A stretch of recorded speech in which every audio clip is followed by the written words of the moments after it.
মালয়েশিয়ার জোহর ইমিগ্রেশন বিভাগ অভিযান চালিয়ে 225 জন অবৈধ অভিবাসী আটক করেছে।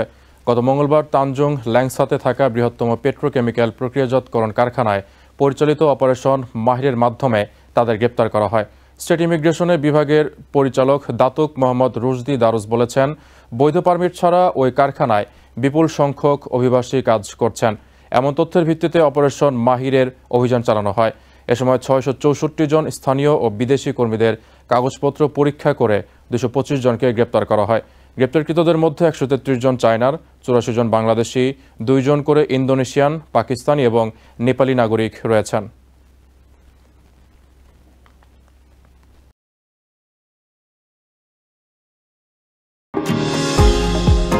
নিউ ইয়র্ক থেকে সম্প্রচারিত TVN 24 টেলিভিশন বিশ্বজুড়ে বাঙালির কণ্ঠস্বর।